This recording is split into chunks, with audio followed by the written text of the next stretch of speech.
Hello guys, यहाँ से हम लोग अपने लेक्चर नंबर SM36 को कंटिन्यू कर रहे हैं। और अगेन ये लेक्चर आप लोग के लिए मोस्ट इम्पॉर्टेंट होगा। अभी तक हम लोगों ने इंडक्शन मशीन के ऊपर काम किया है और इंडक्शन मशीन में भी हम लोगों ने सिर्फ और सिर्फ स्लिप रिंग इंडक्शन मशीन को कवर किया है। तो अभी आगे के कॉन्सेप्ट को स्टार्ट करने से पहले थोड़ा सा हम लोग यहाँ पे बैकग्राउंड फ्रेम बनाते हैं। जैसे अभी हम लोगों ने सिंक्रोनस मशीन पे करीब 32 लेक्चर्स पढ़े हैं, तो इसमें हम लोगों ने कंस्ट्रक्शन के बेसिस पे बात किया था, राइट। तो सिंक्रोनस मशीन में भाई जो आपका टाइप्स होता है ये दो तरीके के बेसिस पे डिफाइन किया जाता है। जैसे अगर हम लोग सप्लाई सिस्टम की बात करें, जो कि पावर सिस्टम में हम लोग पढ़ते हैं, तो सप्लाई सिस्टम हमारे पास कितने तरीके का है? दो तरीके का। एक तो हो गया आपका 3 फेज सिस्टम और एक हो गया आपका सिंगल फेज। तो सप्लाई सिस्टम के बेसिस पे आपका जो सिंक्रोनस मशीन होगा दो तरीके का हो जाएगा, 3 फेज सिंक्रोनस मशीन और दूसरा हो जाएगा आपके पास single phase synchronous machine, right. और फिर फर्दर जब हम लोग 3 फेज सिंक्रोनस मशीन को पढ़ रहे थे, तो 3 फेज सिंक्रोनस मशीन में हम लोगों ने रोटर कंस्ट्रक्शन जब पढ़ा था, तो हम लोग को पता चला कि यहाँ पे दो तरीके के अलग अलग रोटर यूज़ कर रहे हैं। एक तो आपका साइलेंट पोल टाइप था और दूसरा आपका सिलेंड्रिकल पोल टाइप था। यानी रोटर के कंस्ट्रक्शन के बेसिस पे हम लोगों ने 3 फेज सिंक्रोनस मशीन के अंदर दो टाइप्स फर्दर डिफाइन किए थे। जैसे अगर साइलेंट पोल टाइप रोटर यूज़ कर रहे थे, क्या हो जाएगा आपका साइलेंट पोल टाइप सिंक्रोनस मशीन। और अगर वही सिलेंड्रिकल पोल टाइप यूज़ कर रहे थे, क्या हो जाएगा cylindrical pole type synchronous machine, right. Same इसी तरीके से हम लोग अपने इंडक्शन मशीन के टाइप्स को डिफाइन करते हैं। सबसे पहले सप्लाई सिस्टम के बेसिस पे क्या हो जाएगा 3 फेज इंडक्शन मशीन और सिंगल फेज इंडक्शन मशीन। क्योंकि अभी हम लोग 3 फेज पढ़ रहे हैं, तो 3 फेज में फर्दर आप देख रहे हैं, जब हम लोग रोटर कंस्ट्रक्शन के ऊपर बात कर रहे हैं, यहाँ पे हम लोग दो तरीके का रोटर यूज़ कर रहे हैं। एक तो आपका स्लिप रिंग एक तरीके से रोटर यूज़ किया जा रहा है, फिर कहिए वाउंड रोटर। वाउंड रोटर कहने का मतलब ये आपका रोटर है, इस रोटर के अंदर आपका क्या है डिस्ट्रीब्यूटेड स्लॉट्स हैं और इसके अंदर हम लोग क्या कर रहे हैं एक तरीके से वाइंडिंग कर रहे हैं, राइट। तो अब इसमें जो वाइंडिंग करते हैं भाई हम लोग, क्योंकि आपको पता है ये जो आपका इंडक्शन मशीन होता है ये एकदम एग्जैक्ट ट्रांसफार्मर की तरह होता है, राइट। तो आपको पता है भाई कि ये जो रोटर है, जो कि यहाँ पे इसका सेकेंडरी वाइंडिंग की तरह काम करेगा ये, तो इसमें क्या होना चाहिए, जो भी आप इसके अंदर वाइंडिंग कर रहे हैं वो उनका सारा कंडक्टर क्या होना चाहिए, शॉर्टेड होना चाहिए। तभी ना इसके अंदर ईएमएफ इंड्यूस्ड होगा, करंट फ्लो होगा, क्योंकि हम लोग यहाँ पे कंप्लीट पाथ होना चाहिए ना। तो जो आपका स्लिप रिंग या फिर कहिए वाउंड टाइप रोटर जो होता है, उसमें हम लोग क्या कर रहे हैं वाइंडिंग डाल रहे हैं, ठीक है। उस वाइंडिंग को फिर हम लोग क्या करेंगे, या तो स्टार में जोड़ेंगे या तो फिर कहिए डेल्टा में जोड़ेंगे, राइट। तो इसको भाई जोड़ने का मतलब है, यानी इसको जो शॉर्ट करते हैं ना, तो शॉर्ट हम लोग बाहर निकाल के करते हैं। जैसे देखिए ये जो आपका स्क्वायरल केज होता है, स्क्वायरल केज में क्या होता है आपका कुछ इस तरीके का पिंजड़े टाइप का बना होता है, ठीक है। और इसके अंदर इस तरीके से मोटे मोटे एल्युमिनियम बार लगे हुए होते हैं, ठीक है। तो जो एल्युमिनियम बार है ये अपने आप एंड रिंग से क्या होता है शॉर्टेड होता है, देख रहे हैं ये यहीं पे शॉर्टेड होता है। लेकिन जो आपका वाउंड टाइप रोटर होता है, इसमें भाई आपको अगर शॉर्ट करना है ना, यानी कंप्लीट करना है, तो इसको हम लोग मशीन के अंदर नहीं करते हैं, इसको बाहर निकालते हैं, ठीक है। यानी इनका जो कनेक्शन होता है, जैसे स्टार में कर रहा है तो सीधी सी बात है क्या हो जाए RYB और साथ में एक न्यूट्रल भी रहेगा इसका, ठीक है। तो उसको हम लोग बाहर निकालते हैं। अब सीधी सी बात है ये, क्योंकि रोटर है तो कोई भी चीज़ अगर घूम रहा है तो उससे अगर आपको कनेक्शन बाहर निकालना है तो हम लोग क्या लेते हैं, स्लिप रिंग का सहारा लेते हैं, ठीक है। यानी अगर हम लोग इसका डायग्राम देखें साइड व्यू से,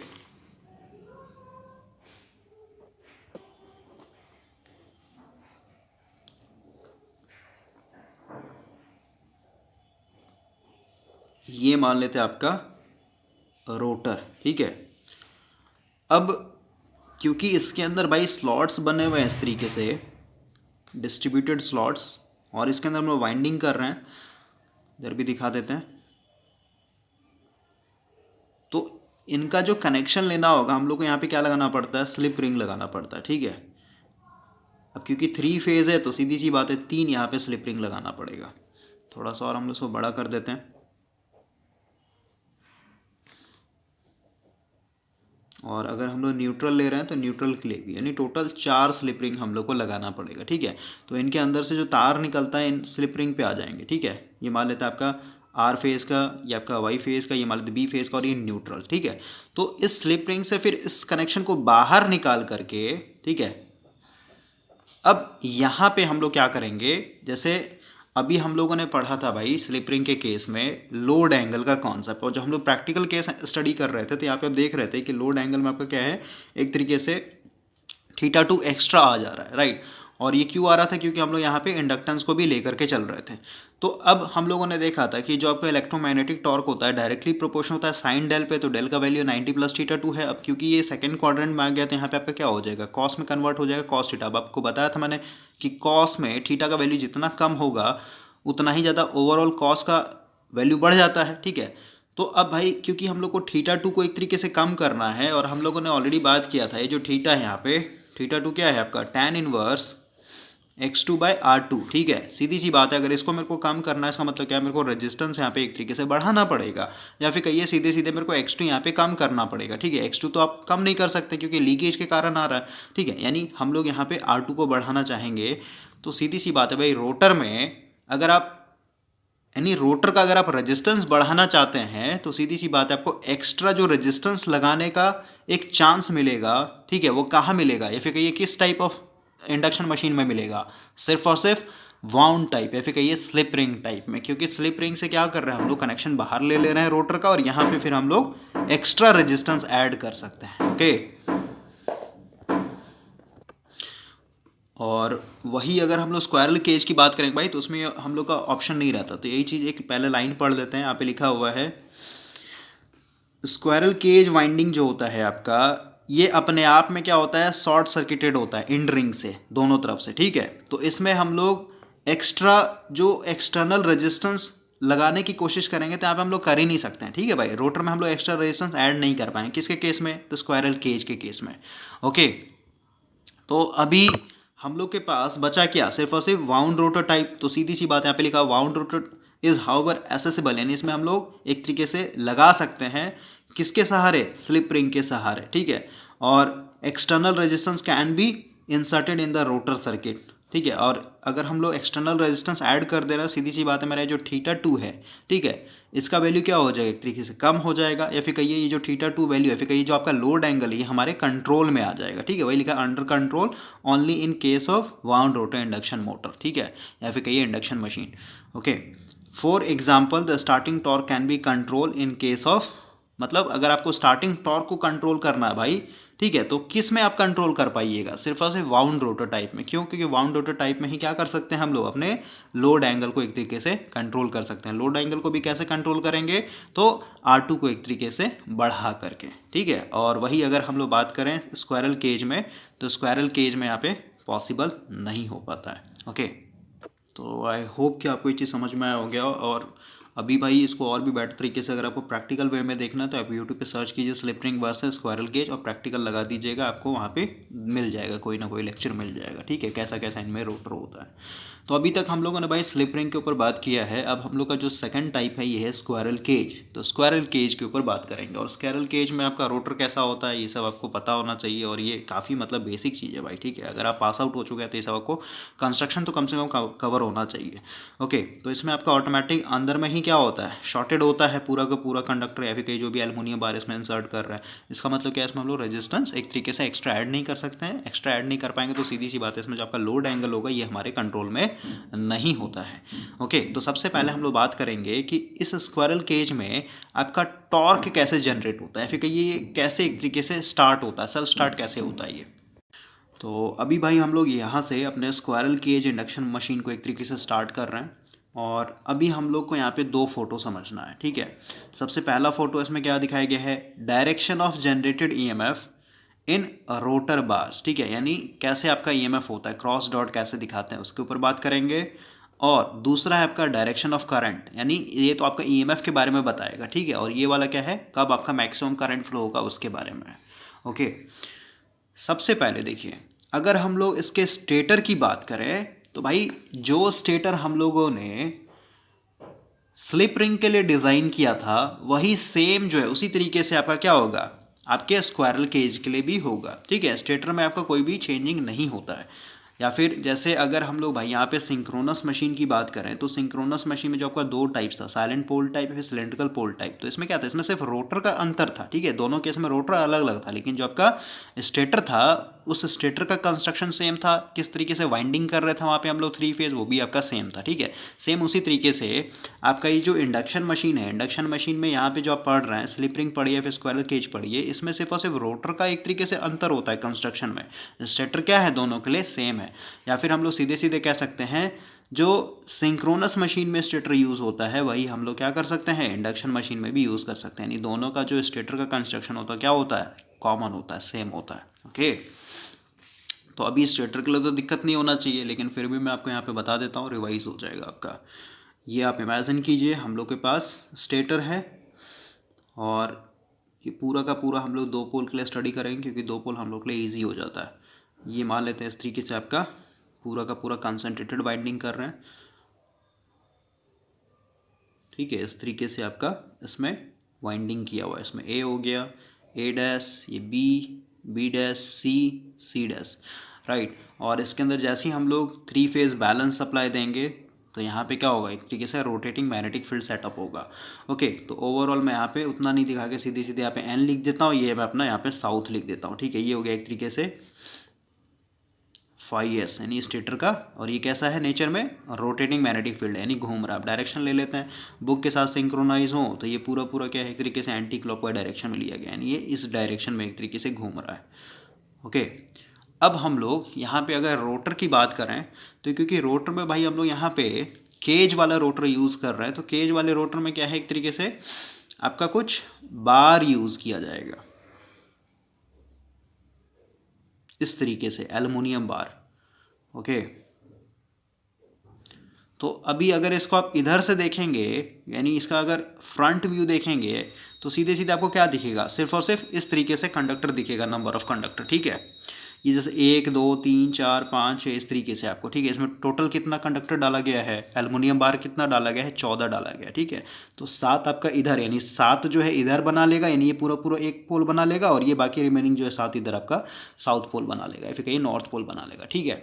तो ये सब वाइंडिंग अगर आपने पढ़ा हुआ है अच्छे से तो आपको दिक्कत नहीं होना चाहिए। अब समझिए, सबसे पहले हम लोग इस ए वाले फोटो पे बात करें तो अभी इसका जो इस इंस्टेंट में जो आपका N1 S1 है वो कहाँ कहाँ है, कंडक्टर नंबर 4 के सामने है और कंडक्टर नंबर 11 के सामने है, ठीक है।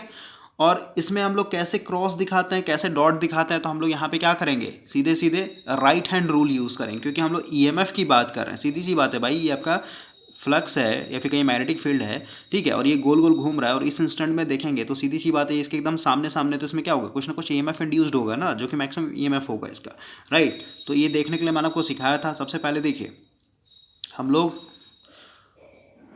नॉर्थ साउथ और बीच में यहाँ पे कंडक्टर होता है, यानी डीसी मशीन वाला अप्रोच लेकर के चल रहे थे। यहाँ पे हम लोग क्या करते हैं, कॉइल को एक तरीके से घुमाते हैं, फील्ड एक तरीके से मेरा स्टेशनरी होता है। तो अभी यही चीज़ कर लीजिए, फील्ड को आप एक तरीके से स्टेशनरी कर लीजिए। अगर फील्ड मेरा इस तरीके से घूम रहा है तो सीधी सी बात है, ये जो कंडक्टर होगा आपका, कंडक्टर ये किस तरीके से आपको दिखेगा घूमते हुए, ठीक है। फिर कहीं आप फील्ड पर ही बैठ जाइए, ठीक है, ये जो आपका फ्लक्स इस पर बैठ जाइए, ठीक है। तो इस पर अगर आप बैठ करके गोल गोल घूम रहे हैं, इसका मतलब क्या, ये इधर आपको किधर भागते हुए नजर आएगा, ये पीछे की तरफ आपको भागते हुए नजर आएगा, ठीक है।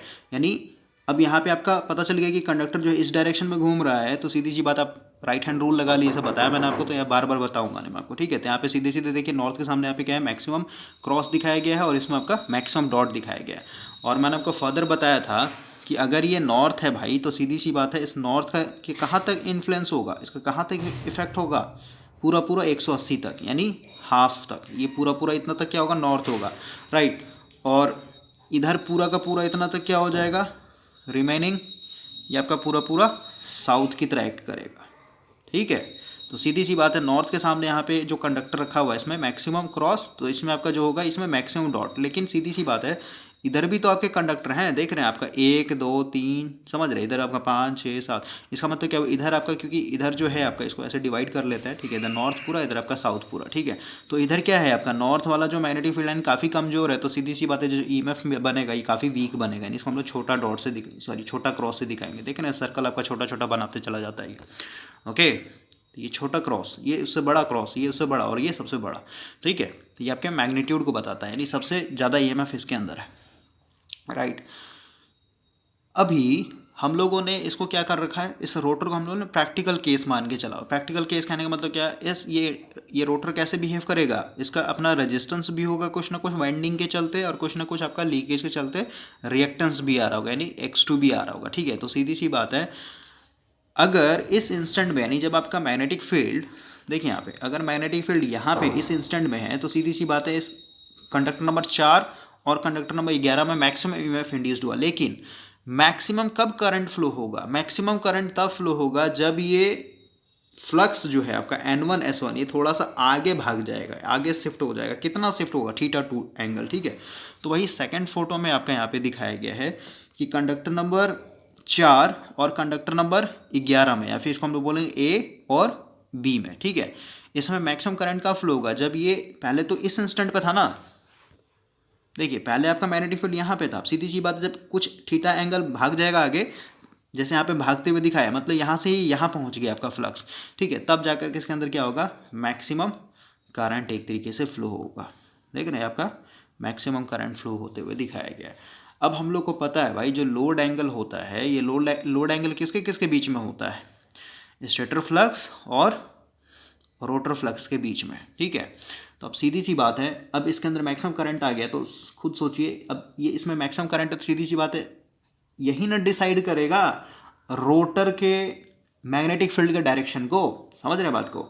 तो अब यहाँ से आप देख लीजिए, इसमें क्रॉस है, मतलब ये सीधी सीधी ऐसे बताया हुआ भाई आपको। ठीक है, ये आपका डाउनवर्ड हो गया। ठीक है, F2 मतलब क्या, ये रोटर वाइंडिंग का MMF है, या फिर ये फ्लक्स है, और ये जो है आपका क्या है, एक तरीके से आपका स्टेटर का हो गया। ठीक है, तो इनके बीच में एंगल हम लोग को देखना है। तो सीधी सी बात है, ये जो एंगल है, देखिए यहाँ से, ये जो एंगल होगा आपका पूरा पूरा, ये क्या है, 90 है, राइट। और ये जो एंगल होगा आपका, ठीक है, ये वाला एंगल, क्योंकि पहले यहीं पे था ना, अब यहाँ से ऐसे शिफ्ट हो गया, तो ये एंगल कितना होगा, θ2। ठीक है, यानी ये एंगल आपका θ2 हो गया। ठीक है, तो उसमें जब जोड़ेंगे तो 90 प्लस क्या हो जाएगा आपका θ2।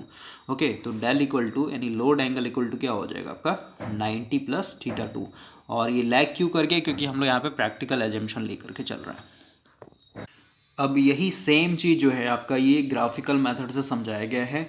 देखिए यहाँ पे जो आपका रोटर है भाई, इस रोटर को, जैसे ये रोटर है आपका, ठीक है, इस रोटर को अगर मैं यहाँ पे काट दूँ और काट करके इसको ऐसे ओपन कर दूँ, तो क्या हो जाएगा, पूरा पूरा ऐसे खुल जाएगा ना, स्ट्रेट लाइन में खुल जाएगा। ठीक है, तो यहाँ पे आपका कंडक्टर 1 2 3, ठीक है, उस तरीके यहाँ से देखिए 1 2 3 4 5 इस तरीके से दिखाया गया है। ओके, 14 के बाद फिर से 1 2 3 स्टार्ट हो जाएगा, राइट। तो पूरे पूरे रोटर को एक तरीके से यहाँ पे खोल दिया गया है। अब यहाँ पे ये जो पहला फोटो है, ये आपके ईएमएफ के लिए है। ठीक है, तो अभी हम लोगों ने देखा था कि इस डायग्राम से, ठीक है, इस डायग्राम में देखना मैक्सिमम ईएमएफ किसके पास है, आपका 4 और 11 के पास है। ठीक है, तो अब देखिए ये जो आपका डार्क ग्राफ दिखाया गया है, ये क्या है, आपका स्टेटर फ्लक्स है। ठीक है, साइनसोडियल डिस्ट्रीब्यूटेड होता है हमेशा, ये सब बताया हुआ है आपका। और ये जो डॉटेड लाइन दिखाया गया है, ये क्या है, इंस्टेंटेनियस बार वोल्टेज है। मतलब 4 नंबर पे देख रहे हैं, इंस्टेंटेनियस बार वोल्टेज मतलब क्या भाई, ये घूम रहा है ना गोल गोल। ठीक है, सीधी सी बात है, अगर ये घूम करके यहाँ आ जाएगा तो अब मैक्सिमम वोल्टेज इसमें आएगा, फिर और घूमेगा तो इसमें आ जाएगा। समझ रहे हैं, मतलब चेंज होते चला जाएगा। ठीक है, लेकिन अभी इस इंस्टेंट को हम लोग कंसिडर कर रहे हैं। तो इस इंस्टेंट में आप देख रहे हैं कि हम लोगों ने रोटेटिंग मैग्नेटिक फील्ड को स्टॉप कर दिया, पाउज कर दिया। ठीक है, तो सीधी सी बात है, N1 किसके सामने है, कंडक्टर नंबर 4 के सामने, और S1 किसके सामने, 11 के सामने। तो सीधी सी बात है, मैक्सिमम ईएमएफ होगा। तो देखिए 4 के सामने आपका मैक्सिमम है कि नहीं, क्योंकि आपके साइनसोइडल डिस्ट्रीब्यूटेड है ना, तो ये 4 के सामने मैक्सिमम ईएमएफ, और जो 11 नंबर है यहाँ पे आपका मैक्सिमम ईएमएफ। और क्योंकि ये जो 4 नंबर है ये नॉर्थ के इन्फ्लुएंस में है। ठीक है, नॉर्थ को हम लोगों ने यहाँ पे नेगेटिव मान के चला हुआ। ठीक है, नॉर्थ नेगेटिव को बता रहा है, और ये जो साउथ के इन्फ्लुएंस में है इसको हम लोग यहाँ पे पॉजिटिव लेकर के चल रहे हैं, राइट। तो वही है, यहाँ पे नेगेटिव मैक्सिमम और ये आपका पॉजिटिव मैक्सिमम। ठीक है, ईएमएफ आपका दिखा दिया गया। और बाकी जो आपका कंडक्टर है 1, कंडक्टर 1 को देखिए आप, एकदम नॉर्थ के एकदम साइड में है कि नहीं है, बोलिए, क्योंकि ये यही ना डिस्ट्रीब्यूट करते रहे, इधर पूरा नॉर्थ, इधर आपका पूरा पूरा साउथ। ओके, तो ये हो गया आपका, इस तरीके से दिखाया हुआ है। अब ये तो ईएमएफ के बारे में बता दिया गया।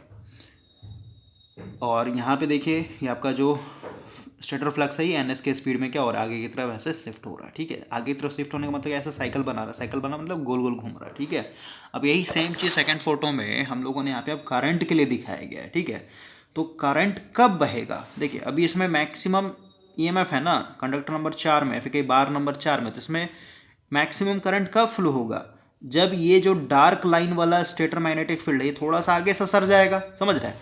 तो थोड़ा सा आगे भी देखिए तो ये कहाँ पे है, अभी 1 के एकदम सामने है ना, 1 से थोड़ा सा पीछे है। ठीक है, तो अब देखिए तो सेकंड केस में ये कहाँ पहुँच गए, 2 और 3, मतलब 2 और 3 के बीच में आ गया आपका, ये देख रहे हैं स्टेटर फ्लक्स, मतलब आगे थोड़ा सा शिफ्ट हो गया भाई। ठीक है, तो जब ये आगे थोड़ा सा शिफ्ट हुआ, कितना शिफ्ट हुआ, θ2 एंगल शिफ्ट हो गया। ठीक है, θ2 डिग्री शिफ्ट हो गया, जब ये आगे शिफ्ट हो गया तब जा करके अब देखिए ये जो कंडक्टर नंबर 4 और ये इस बार जो है ना ये डॉटेड लाइन जो दिखाया गया है ये आपके मैक्सिमम करंट को बता रहा है। ठीक है, तब जाकर किसमें क्या है, एक तरीके से मैक्सिमम करंट फ्लो हुआ है कंडक्टर नंबर 4 में और वही कंडक्टर नंबर 11 में। ओके, और ये लिखा हुआ है इंस्टेंटेनियस बार करंट। ठीक है, ये यहाँ से लेके ये यहाँ से लेके यहाँ से लेके मतलब सबको दिखा दिया गया है। ठीक है, जैसे बार नंबर 3 में थोड़ा सा मैक्सिमम से कम है करंट। ठीक है, और वही इसमें 9 में देखिए थोड़ा और कम है। ठीक है, तो ये सब समझने वाली बात है भाई। ओके, तो ऊपर में आपका एक तरीके से मशीन के अंदर में बताया गया और ये एक तरीके से ग्राफ में नहीं पूरे पूरे ओवरऑल को ग्राफिकल वे में एक्सप्लेन किया गया है। और अगर हम लोग इसको फर्दर देखें, एक और जो आपका ये डॉटेड लाइन दिखाया गया है ये क्या है, ये रोटर एमएमएफ को दिखाया गया है। ठीक है, तो अगर हम लोग भाई सबसे पहले इस वाले फ़ोटो में देखें तो इसमें आपका मैक्सिमम करंट है 4 नंबर और 11 नंबर में। ठीक है, और यही डिसाइड करेगा आपका रोटर के रोटेटिंग मैग्नेटिक फील्ड के डायरेक्शन को। तो यहाँ पे डॉट है, इसका मतलब क्या है, यहाँ पे आप ऐसे कीजिए। ठीक है, या फिर सीधे सीधे अगर आप ऐसे नहीं समझते हैं तो यहाँ से देखिए जो आपका 11 नंबर में डॉट है, यहाँ मतलब यहाँ से करंट निकल रहा है। ठीक है, ऐसे बाहर की तरफ निकल रहा है और फिर ऐसे घुस रहा है इसमें। ठीक है, ऐसे घुस रहा है। ठीक है, तो आप ऐसे कीजिए, राइट हैंड ऐसे मोड़िए, क्योंकि 11 से निकल रहा है और 4 में घुस रहा है। ठीक है, तो ऑटोमेटिक क्या होगा, थंब आपको नीचे की तरफ बता देगा। ओके, तो अभी अगर हम लोग रोटर में देखें तो यहाँ पे आपका ये एस बन रहा है। ठीक है, नहीं यहाँ पे आपका साउथ का मैक्सिमम है और यहाँ पे आपका नॉर्थ का मैक्सिमम है। ठीक है, तो नॉर्थ का मैक्सिमम किसके किसके बीच में, 7 नंबर और 8 नंबर के बीच में। ठीक है, और साउथ किसके किसके बीच में मैक्सिमम है, 1 नंबर और 14 नंबर के बीच में। और क्योंकि अभी हम लोगों ने साउथ को पॉजिटिव माना हुआ है तो अब देखिए ये आपका 1 नंबर है कंडक्टर नंबर और ये आपका 14 नंबर है कंडक्टर। ठीक है, तो इसी के बीच में आपका साउथ है ना, देखिए यहाँ पे ये आपका रोटर एमएमएफ है ना इस तरीके से भाई। ओके, और यहाँ पे देखिए ये आपका मैक्सिमम आया कि नहीं आया, बोलिए भाई, ये ऐसे जा रहा है ना, साइनसोइडल डिस्ट्रीब्यूटेड है तो इसका मैक्सिमम कहाँ होगा, ही ना होता, 1 और 14 के बीच में आ रहा है कि नहीं आ रहा है, बोलिए। और क्योंकि साउथ को हम लोगों ने ऊपर में पॉजिटिव माना हुआ था, लेकिन ये जो था ये एयर के लिए था भाई। ठीक है, लेकिन हम लोग आयरन के अंदर बात कर रहे हैं तो आयरन के अंदर क्या होता है, फ्लिप हो जाता है। ठीक है, जहाँ पे नॉर्थ हो वहाँ पे नॉर्थ नहीं साउथ बनता है। ठीक है, इसीलिए हम लोगों ने क्या किया, यहाँ पे साउथ को नीचे की तरफ दिखाया हम लोगों ने। ओके, और वहीं नॉर्थ की बात करें तो कितने कितने के बीच में, 8 नंबर और 7 नंबर के बीच में। तो सीधी सी बात है, नॉर्थ मेरा पॉजिटिव होगा तो ये आपका पॉजिटिव देखिए यहाँ पे आ रहा है, किसके किस बीच में है, आपका 8 नंबर और 7 नंबर के बीच में। ओके, तो इस तरीके से आपका रोटर एमएमएफ को एक तरीके से दिखाया गया। अब समझिए, अब हम लोग को यहाँ पे एंगल देखना है भाई। ठीक है, तो ये जो एंगल हुआ, सॉरी ये जो ग्राफ हुआ डार्क लाइन क्या है, ये स्टेटर है। ठीक है, और अगर हम लोग नाप रहे हैं तो मैक्सिमम को मैक्सिमम से ना नापेंगे या फिर कहीं मिनिमम को मिनिमम से ना नापेंगे, तो इसका मैक्सिमम इसका मैक्सिमम। ठीक है, जब इसको दोनों के पकड़ करके नापेंगे भाई, क्योंकि यहीं से ना नापा जाता है, ग्राफ में ग्राफिकल मेथड आपको समझ में आना चाहिए, कैसे हम लोग लीड लैग पता करते हैं। ठीक है, तो अगर किसी को जीरो से देख रहे हैं तो उसको भी जीरो से ही देखना होगा। ठीक है, तो ये अगर मैक्सिमम यहाँ पे है और ये मैक्सिमम यहाँ पे है तो सीधे सीधे हम लोग को यहाँ पता चल रहा है 90 प्लस θ2 पूरा पूरा क्या है, इनके बीच में एक तरीके से एंगल बन रहा है, जिसको हम लोग सीधे सीधे लोड एंगल बोलते हैं। राइट, तो इसमें भाई आपको दिक्कत नहीं होना चाहिए, और ऐसे नहीं समझ में आया तो ऊपर मैंने आपको समझा ही दिया है। अब थोड़ा सा हम लोग थ्योरी पढ़ेंगे। देखिए यही सब सेम चीज़ आपका लिखा हुआ है, यहाँ से स्क्वायरल केज का स्टार्ट हो रहा है, बोल रहा है। अब हम लोग यहाँ पे समझेंगे torque production in a squirrel cage. ठीक है, सब चीज़ समझ लिया, बस हम लोग थोड़ा सा पढ़ेंगे। ठीक है, ऐसे पढ़ने से कोई मतलब नहीं भाई। ठीक है, मैं यहाँ पे अटैच कर दे रहा हूँ, आप एक बार पढ़ लीजिएगा, सब चीज़ वही सब लिखा हुआ है। ठीक है, इसमें भी हम लोग क्या कर रहे हैं, इंडक्टेंस को लेकर के चल रहे हैं। इंडक्टेंस लेके चलेंगे तो यहाँ पे क्या होगा, x2 आएगा और r2 तो आपका ऑलवेज प्रेजेंट रहेगा। ठीक है, इनके बीच में लोड एंगल की बात करें तो 90 + θ2 हो जाएगा। ओके, और जो आपका करंट फ्लो होगा, देखिए यहाँ पे लिखा हुआ है, जो आपका मैक्सिमम करंट फ्लो होगा, सबसे पहले तो यहाँ पे लिखा होगा वोल्टेज के बारे में। देखिए यहाँ पे जो मैग्नीट्यूड ऑफ बार वोल्टेज, ठीक है, फ्लक्स डेंसिटी कंडक्टर नंबर 4 और 11 में क्या होगा, मैक्सिमम होगा। ठीक है, लेकिन इसमें करंट कब फ्लो होगा, करंट तब फ्लो होगा भाई जब आपका थोड़ा सा आगे शिफ्ट हो जाएगा। ठीक है, देखिए यहाँ पे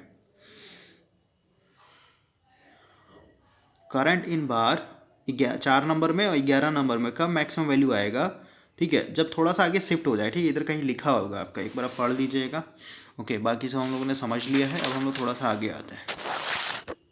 देखिए, स्क्वायरल केज में ऑलरेडी समझा दिया, हम लोग एक्सटर्नल रेजिस्टेंस ऐड नहीं कर सकते हैं, इसमें हम लोग टॉर्क को अपने हाथ से कंट्रोल नहीं कर सकते हैं। ठीक है, हमारे हाथ में कंट्रोल नहीं होता है। अब हम लोग को सबसे इंपॉर्टेंट यहाँ पे पढ़ना है, जैसे अगर हम लोग वाउंड रोटर की बात करें भाई, तो मैंने आपको एक बेसिक में बताया था कि अगर स्टेटर पे आप 2 पोल बना रहे हैं तो सीधी सी बात है, रोटर पे भी आपको 2 पोल बनाना होगा। ठीक है, तो वाउंड रोटर में क्या होता है कि अगर आप रोटर में भी 2 पोल बनाना चाहते हैं तो यहाँ पे आपको वाइंडिंग जो है इस तरीके से करना पड़े, यानी वाइंडिंग को इस तरीके से डालना पड़ता है कि आपका जब ऑटोमेटिक इसके अंदर इंडक्शन के कारण ईएमएफ इंड्यूस्ड हो, करंट फ्लो, तो ऑटोमेटिक इसके अंदर क्या हो, 2 पोल बनने का क्या हो, एक तरीके से पाथ हो, प्रोवाइडेड हो। ठीक है, करंट को फ्लो होने के लिए, मतलब करंट इस तरीके से फ्लो होना चाहिए कि 2 पोल बन जाए हमारा।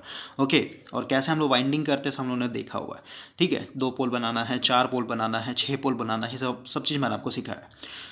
लेकिन जो आपका स्क्वायरल केज होता है ना, तो स्क्वायरल केज में भाई जैसे स्टेटर में अगर आपको 2 पोल बनाना, सीधी सी बात आपको डिस्ट्रीब्यूटेड वाइंडिंग यहाँ पे करना पड़ेगा। ठीक है, कैलकुलेशन करके। लेकिन इसमें जो आपका केज टाइप रोटर होता है ना, ठीक है, तो केज टाइप रोटर में अगर मान लेते हैं स्टेटर में आपने 2 पोल के लिए डिज़ाइन किया हुआ है, ठीक है, तो ऑटोमेटिक आपका क्या होगा, यानी इसमें आपका नंबर ऑफ जो बार्स होते हैं, एल्यूमिनियम बार, आपको इतना सफिशिएंट देना पड़ेगा कि इसके अंदर भी क्या हो, अपना ऑटोमेटिक 2 पोल एक तरीके से इंट्रोड्यूस्ड हो जाए। ठीक है, वही अगर आप इसमें 4 पोल के लिए डिज़ाइन कर रहे हैं तो ऑटोमेटिक क्या होगा, केज में अपने आप 4 पोल बन जाएगा। ठीक है, समझ गए ना, तो वही चीज़ यहाँ पे लिखा हुआ है। देखिए,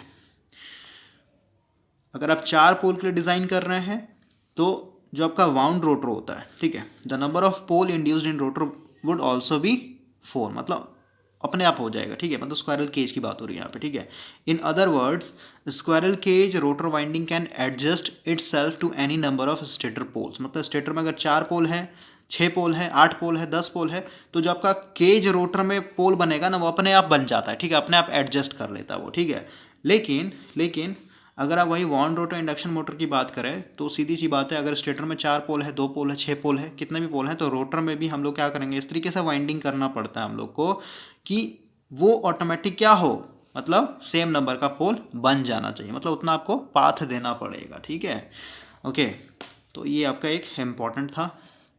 बाकी लास्ट लाइन में लिखा गया है, इतना स्टडी करने के बाद हम लोग को पता चल रहा है जो स्टार्टिंग टॉर्क होता है 3 फेज इंडक्शन मशीन में, वो किसके ऊपर डिपेंड करता है। सबसे पहले नंबर ऑफ पोल स्क्वायर, देखिए ये वाला फॉर्मूला के बारे में बोल रहा है। ठीक है, तो जो इलेक्ट्रोमैग्नेटिक टॉर्क है किसके ऊपर डिपेंड कर रहा है, पोल के स्क्वायर के ऊपर, स्टेटर फ्लक्स के ऊपर, रोटर फ्लक्स के ऊपर, और इनके बीच में जो एंगल होता है उसके ऊपर। ठीक है, राइट, तो यहाँ पे हम लोग सीधे लिख सकते हैं इलेक्ट्रोमैग्नेटिक टॉर्क जो होता है डायरेक्टली प्रोपोर्शनल होता है स्टेटर फ्लक्स के ऊपर, या फिर कहिए हम लोग सीधे एफ लिख सकते हैं, मतलब स्टेटर का एमएमएफ। ठीक है, और रोटर के फ्लक्स के ऊपर एफ को हम लोग लिख सकते हैं एफ। ठीक है, और यहाँ पे हम लोग का जो लोड एंगल होता है मतलब साइन डेल। ठीक है, साइन डेल के ऊपर। ठीक है,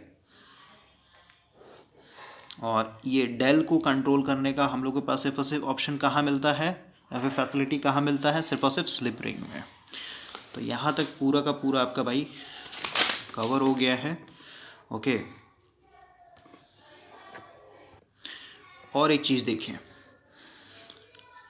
अभी भाई हम लोग का ये जो लास्ट लाइन लिखा हुआ है ना, आपको ये पता होना चाहिए, जो इंडक्शन मशीन होता है उसको हम लोग क्या बोलते हैं, एसिंक्रोनस मशीन भी बोलते हैं। एसिंक्रोनस कहने का मतलब क्या, कि इसका जो एन आर होता है कभी भी एन एस के स्पीड पे नहीं पहुंच पाता, ठीक है। अगर मान लेते हैं किसी इंस्टेंट में ये पहुंच भी जाए, मतलब N R equal to N S हो जाए, ठीक है, यानी रोटर का स्पीड एक तरीके से मान लेते हैं एन एस के बराबर हो गया, तो इस केस में क्या हो जाएगा, स्टेटर के मैग्नेटिक फील्ड का भी स्पीड एन एस है, ठीक है, और जो रोटर है ये भी आपका एन एस के स्पीड पे घूम रहा है, तो इनके बीच में क्या हो जाएगा, रिलेटिव स्पीड जीरो, ठीक है। फिर slip speed zero, slip speed zero, इसका मतलब क्या, रोटर के कंडक्टर के अंदर कोई भी फ्लक्स चेंज देखने को मिलेगा ही नहीं। इसका मतलब क्या है, इसके अंदर कोई ईएमएफ इंड्यूस नहीं होगा, कोई ईएमएफ इंड्यूस नहीं होगा। इसका मतलब क्या, आपका कोई करंट फ्लो नहीं होगा, करंट फ्लो नहीं होगा तो रोटर के अंदर कोई मैग्नेट नहीं बनेगा, मैग्नेट नहीं बनेगा तो सीधी सी बातें क्या हो जाएगी, ये स्लो डाउन होने लगेगा, ठीक है। तो ऑटोमेटिक ये क्या हो जाएगा, नीचे आ जाएगा। तो कभी भी सिंक्रोनस स्पीड पे आपका इंडक्शन मशीन नहीं घूमता, इसलिए हम उसको क्या बोल रहे हैं, ए सिंक्रोनस मशीन, ओके। यहाँ पे लिखा हुआ है it has been already discussed why the rotor of a 3 phase induction machine never attend synchronous speed, क्यों नहीं कर पाता है, ओके। एक लाइन और समझिए, यहाँ पे लिखा हुआ है the magnitude of the rotor MMF would depends on the load of, मतलब रोटर एमएफ का मतलब क्या है कि भाई रोटर के अंदर ये जो आपका फ्लक्स बन रहा है फाई आर, ये कितना स्ट्रांग बनेगा, ठीक है, कम मैग्नीट्यूड का बनेगा या फिर कहीं ज़्यादा मैग्नीट्यूड का बनेगा, वो किसके ऊपर डिपेंड करता है, ये इंडक्शन मोटर के साफ्ट के ऊपर कौन सा लोड डाला, मतलब कितना हैवी लोड डाला उस बेसिस पे करता है, ठीक है। कैसे करता है समझिए, इसको भी समझा देता हूँ मैं।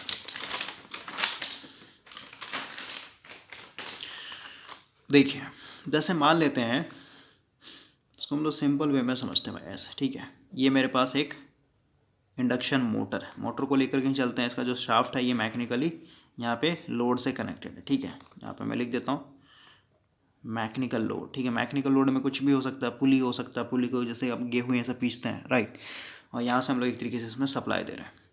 तो अब इसको अगर हम लोग ऐसे दिखाएं, ये हो गया स्टेटर, और इसमें दिखा देता हूँ मैं रोटर, ठीक है। इसका मैं यहाँ पे ऐसे साफ्ट दिखा देता हूँ, और ये ऐसे कपल्ड, समझिए। अभी मान लेते हैं भाई ये स्टैंड स्टील पे, एट स्टैंड स्टील यानी रुका हुआ है, और अभी आपने जस्ट मैकेनिकल लोड इसमें क्या किया है, कपल्ड कर दिया है, क्योंकि मोटर है तो सीधी सी बात है रुका हुआ रहेगा मोटर, तभी ना आप एक तरीके से पुली के ऊपर अपना बेल्ट चढ़ाइएगा, ठीक है, फिर कहीं आप मैकेनिकल लोड कनेक्ट कीजिएगा। तो इस केस में जैसे ही आप 3 फेज सप्लाई देंगे तो यहाँ पे क्या होगा, इंस्टेंट, ठीक है, एनएस के स्पीड में आपका स्टेटर का मैग्नेटिक फील्ड गोल गोल घूमने लगेगा, ठीक है। तो सीधी सी बात है, इनके बीच में रोटर के कंडक्टर और ये जो स्टेटर का मैग्नेटिक फील्ड है, इनके बीच में सबसे ज़्यादा एक तरीके से स्लिप स्पीड होगा, इनके बीच में रिलेटिव स्पीड सबसे ज़्यादा मैक्सिमम होगा। इस केस में मैक्सिमम होगा तो सीधी सी बात है आपका d/dt एक तरीके से मैक्सिमम है, ये मैक्सिमम तो सीधे होता है ईएमएफ जो इंड्यूस हो वो मैक्सिमम, इसका मतलब क्या, जो करंट फ्लो होगा वो काफ़ी लार्ज होगा, राइट। और काफ़ी लार्ज है स्टार्टिंग में, तो सीधी सी बात है इसके अंदर जो मैग्नेट बनेगा उसका मैग्नीट्यूड भी काफ़ी स्ट्रॉन्ग होगा, ठीक है। लेकिन क्योंकि ये साफ्ट एक तरीके से मैकेनिकल लोड से कपल्ड है भाई, तो इस केस में ये जो लोड होगा ना, इसको तुरंत स्पीड पकड़ने नहीं देगा रोटर को, ठीक है, क्योंकि इसके अंदर इनर्शिया है ना, इनर्शिया मतलब मास है एक तरीके से, ठीक है।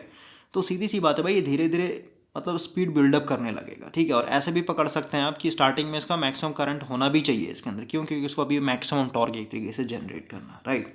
अब मान लेते हैं धीरे धीरे अपना स्पीड पिकअप पकड़ रहा, मतलब बिल्डअप कर रहा है, तो सीधी सी बात है इनके बीच में जब आपका d/dt नेचर का जो फ्लक्स चेंज हो रहा था वो क्या होगा, घटने लगेगा, ठीक है, क्योंकि रोटर खुद इटसेल्फ घूमने लग रहा है, ठीक है। घूमने लग रहा है मतलब क्या, इनके बीच में रिलेटिव स्पीड एक तरीके से घटने लगेगा, ठीक है। तो ये घट गया तो सीधी साथ ईजी घट जाए, ईजी घट जाए तो सीधी साथ आपका करंट भी घटने लगेगा, ठीक है।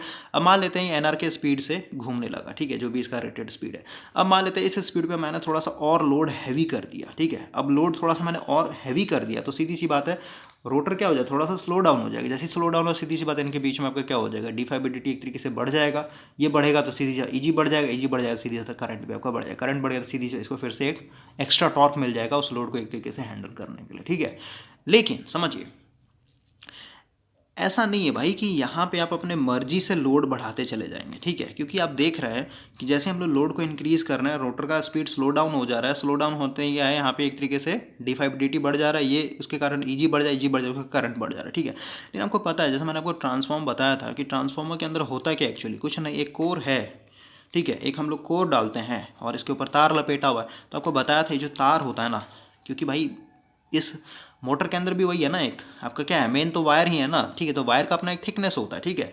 अब इस थिकनेस के हिसाब से इसके अंदर क्या होगा, एक लिमिटेड अमाउंट का ही या फिर कहीं लिमिटेड मैग्नीट्यूड का ही करंट एक तरीके से आप इजी वे में भेज सकते हैं। अगर आपका ज़्यादा करंट इसके अंदर इंड्यूस्ड हो जाएगा लंबे समय तक के लिए तो क्या हो जाएगा, गर्म हो जाएगा। गर्म हो जाएगा तो आई स्क्वायर आर लॉस के कारण क्या हो जाएगा, इसके ऊपर इंसुलेशन जो चढ़ा हुआ एक तरीके से वो खराब हो जाएगा, ठीक है। फिर कहीं ब्रेक डाउन हो जाएगा। तो ये कोर जो होगा आपका, क्योंकि रोटर के ऊपर इससे स्लॉट डले हुए हैं, स्लॉट के अंदर आपका क्या एक तरीके से कंडक्टर डला हुआ है, ठीक है। तो इनके बीच में इंसुलेशन एक तरीके से खराब हो गया, इसमें तो क्या आपका प्लेन शॉर्ट सर्किट हो जाएगा, ठीक है। तो यानी मोटर आपका एक तरीके से बर्नआउट हो जाएगा।